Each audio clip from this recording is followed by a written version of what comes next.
Good day everyone. Welcome back to the Azure Databricks series. In today's video, we are going to walk you through a step-by-step guide to encrypting the Databricks storage account using Customer Managed Key, also known as CMK. If you're looking to enhance your Databricks security and meet audit compliance requirements, this video is for you. In a typical Databricks deployment, an auto-generated storage account is created within Databricks Managed Resource Group. So if you see here, this is the Databricks Managed Resource Group, and we have the storage account that is automatically created. Yeah. So let's click on that. And then if you want to look at any of the contents inside that, yeah. So let's go to the container here. And then when you click on it, you will get this message which basically tells like you don't have access to it. Yeah. So what we'll do now, we will go back to this and then let's click on the storage account again. Yeah. So you have the required information here. Now, what I want to show is like the most important thing here is like when you click on the encryption here. Yeah. So the encryption type is set to Microsoft Managed Keys. So the whole reason why we are creating this video is to change the encryption type for this particular DB storage that is created as part of your Azure Databricks on your Azure Databricks Managed Resource Group, to change the encryption type from Microsoft Managed Keys to Customer Managed Keys. Microsoft Managed Keys are definitely well secured. Yeah. But many organizations and auditors prefer using a customer managed key for added control and security. This ensures that your data stored in the Databricks file system, that is your DBFS, root is encrypted with a key that you basically manage. Let's go over how we can enable customer managed key encryption to secure the Databricks environment and avoid any data failures. Yeah. Our first step is to create a key vault, which will basically hold the key that will be used for encrypting. In my case, I have a key vault already created and I will use it. If you guys don't have it and if you're following this video, then I would suggest like you guys can go ahead and create a key vault. Yeah. Make sure that the key vault and the Azure Databricks regions are one and the same. Yeah. In my case, my Azure Databricks and then my key vaults are in central India. Yeah. If in case if it is going to be in different region, then you will not be able to do it. Yeah. Now what I'm going to do is like I'm going to head to my key vault. Yeah. And I'm going to create a key here. Yep. So let's click on. So the first thing that I'm seeing here is like it is basically telling that the operation is not allowed by RBAC if role assignments were recently changed. Please wait several minutes for role assignment to become effective. So I don't have access to this right now. So what I'm going to do is like first step, I'm going to add my login to get the required access.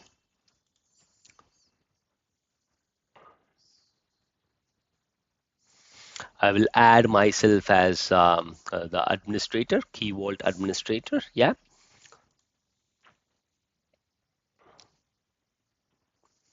I will pause the video and I will key in the required login and then I will resume it back.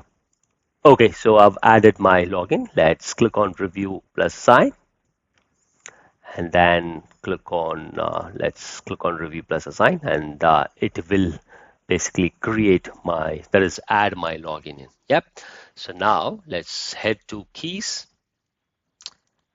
and then let's click on generate import. So now let's name it as JBADB key October 2024. Just take care of the naming convention. This is a demo, so I'm using it what is best for me. Yeah, I'm going to leave it all others as default here, all other settings here as default. Let's click on create. So if you see here, uh, um, the key is created. Yeah, if you see here, if you can see here, the key is created. Yeah. Okay, so it took some time and I'm able to see the key right now. Yep, so the keys are in place. Now let's head to our Databricks here. Yeah, and then what we'll do is like let's click on encryption here. Yep. So here what I'm going to do is like I'm going to enable this. Yeah. So there are some prerequisites that we need to do, but what I'll do is like I will not do those prerequisites, and then I will just go ahead, and then whenever error comes, I will basically show you what the error is, and then we will fix those things one by one, so that we will understand what is going on and what are the things that are required, and that way this video would be a little interactive than just doing next and completing it. Yeah. So I'm just going to key in this key identifier. So how do I do that? Let's go back to our key vault. This is our key. So let's click on it. And then let's click on this one more time. And then you have this key identifier here. Yeah. So let's copy it. And then let's put that here. Okay. So it's placed here. So let me click on save here. So this will fail. Let's wait for it to fail and then let's look at the error message.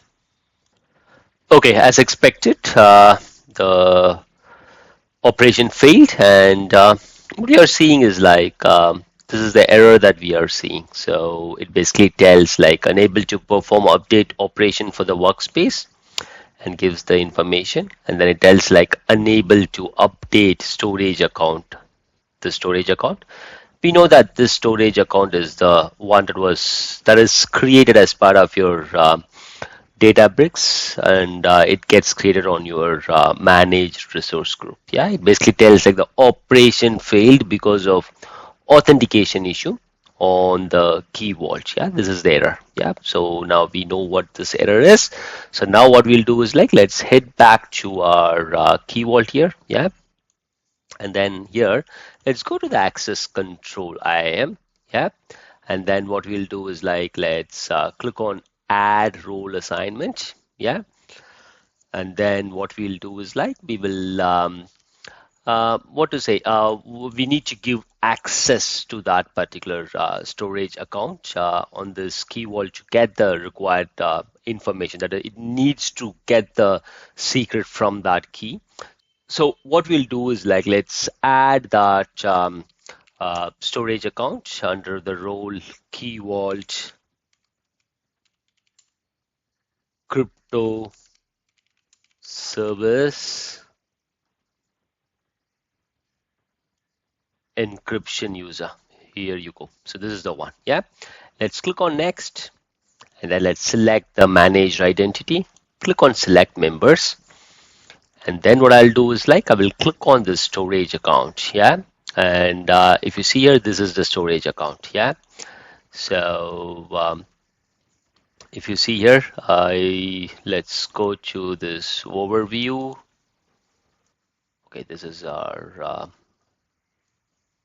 Databricks. Yeah, let's go to the storage account. If you see the name here, yeah, it is IIPMI6. Yeah, so IIPMMI6. Yeah, so let's select that and then select it, and then let's add it here.